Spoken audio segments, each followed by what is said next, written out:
Do complex legal issues hold you back?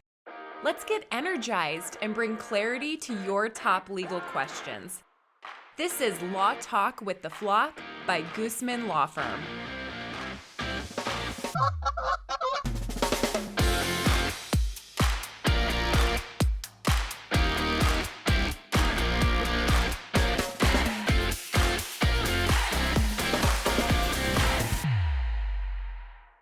Hello, I'm your host, Jeana Goosmann, a CEO, lawyer, author, and woman business owner here to help navigate you through the law, your business, and life as a leader.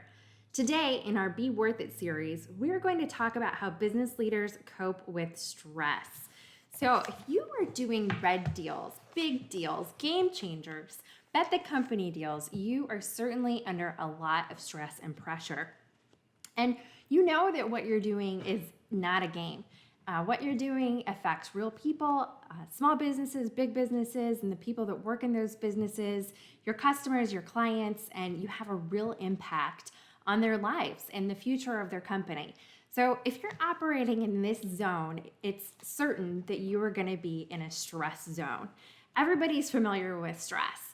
And I also want to think a little bit about when you're operating in that position, if you're going to be a leader, what do you need to look like? And I like bling, I like diamonds, and I think that you need to think of the diamond.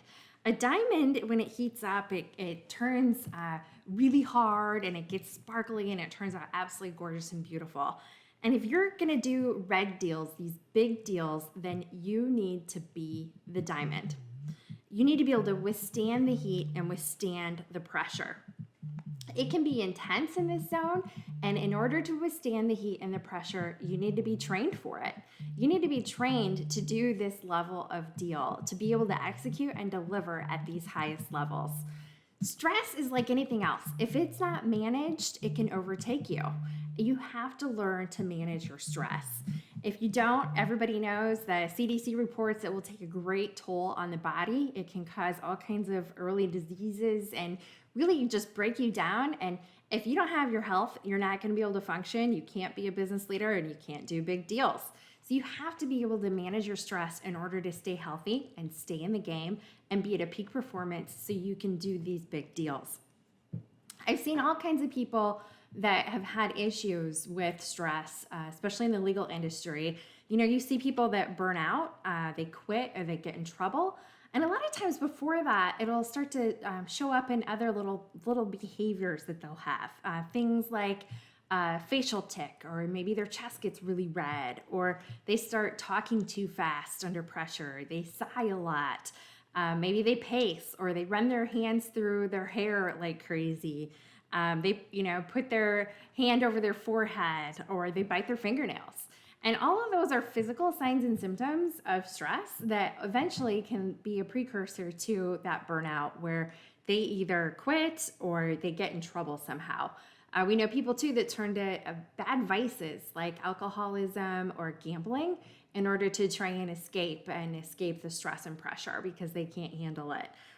Not that that's the only reason people have those vices, but it certainly can be one of them. I think part of the key to this and to be able to overcome the stress and pressure is you truly have to love what you're doing. It has to be worth it for you. It has to be an energizing type of work that really excites you. And when you get those tough, big deals on your plate, it is something that you draw energy from.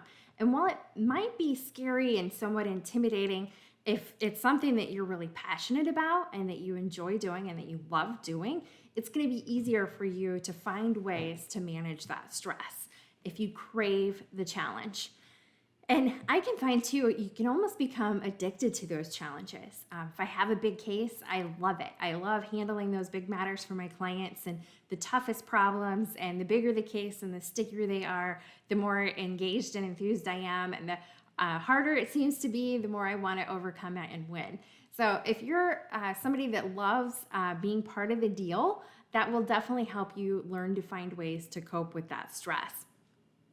Okay, so let's start talking about some reality of ways in which you can really deal with this. And I think as a leader of an organization and the bigger your team grows, that is the real key here, is having the right team around you.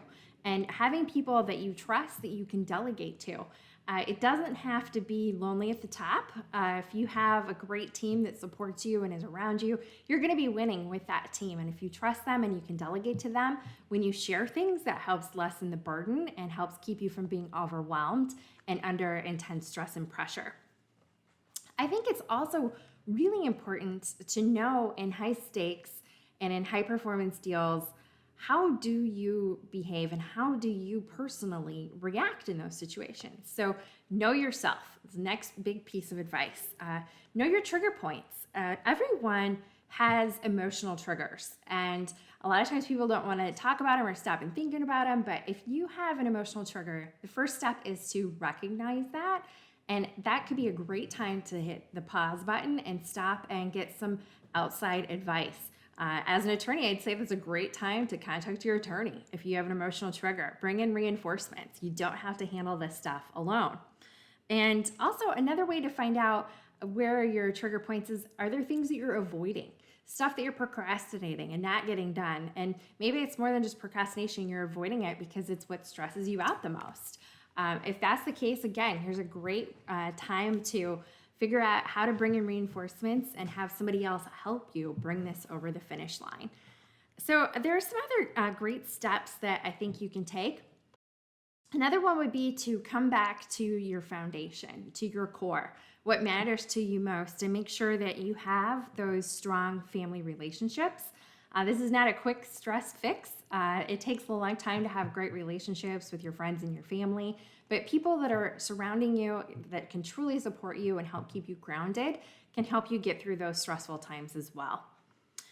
Step 2, I think, is to stay in community and along those same lines. So what do I mean by that? If you are staying in community and have that great team supporting you and around you, that is going to really help you as you're performing at these peak levels. Because again, sharing is powerful and it lessens the burden.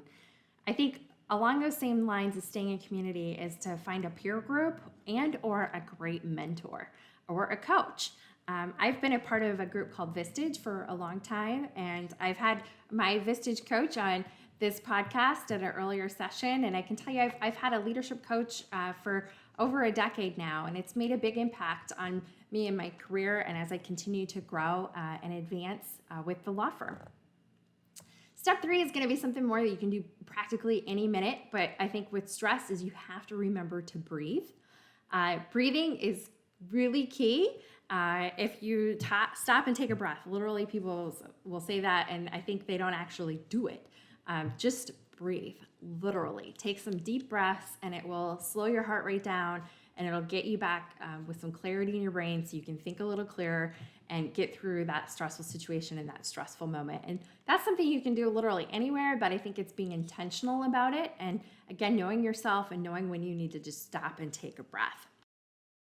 Because again, stress does have a physical component, and it's emotional, and I think can be spiritual too. And if you do the mental, the physical and emotional training, that will really help you perform at your peak performance. Firefighters have a saying that they say, and that is that when there's intensity and pressure when they run in, that you're going to default to your highest level of training. And I think the same is true in business and in leadership. When the pressure gets really hot and really high, you're going to default to your highest level of training. So have you trained for this next level of stress and pressure? And if you haven't, you probably are going to show signs of weakness and crack under this stress and pressure. So I know over my career, I've been fortunate. I've been able to, become part of bigger and bigger cases and bigger deals with my clients and handle larger, more complex situations, and all of that helps train you with your confidence and feeling as though you can handle this and you got this, and continuing to train yourself to be able to manage this level of stress all along the way. And most important there too is keeping that clear mind and keeping your mind clear. I think vacations are super duper important. I try and lead by example with scheduling a vacation. I love to anticipate an upcoming vacation, I think, and plan it just as much almost as I like going on the vacation. And when you run really hard and you run hot and you are working a lot of hours and you're working on these big deals, to have that kind of moment at the end of the tunnel where I know I'm going to spend some quality time with my family and have this great experience. It helps kind of keep you going and keep you getting through those stressful situations and those stressful moments as you advance. So at the end of the day, if you want to think about how are you coping with your stress, and also if you're a leader and you're going to delegate to somebody, are you going to delegate the next big opportunity to somebody that you think is all stressed out and too busy and they can't handle the next thing? Or are you going to delegate it to someone that's calm, cool, and collected and just has a confidence air about them? I think we all know the answer to that. And so it's important to aim to be the person that people go to because they think you can handle those tricky situations and you can handle the stress and the pressure. Leaders are drawn to stressful situations. When other people run out of the fire, they're running in because they know that they can help resolve those tricky problems. And I think the biggest problems tend to be people problems. So learning to solve those people problems and being a person that in stressful situations, you can tackle those big deals, it really helps set you apart as a leader. And many times too, you can be the silent leader from behind and help support your team in solving those situations and being the calm, because if you're all stressed out at the top, I guarantee you it cascades throughout your organization.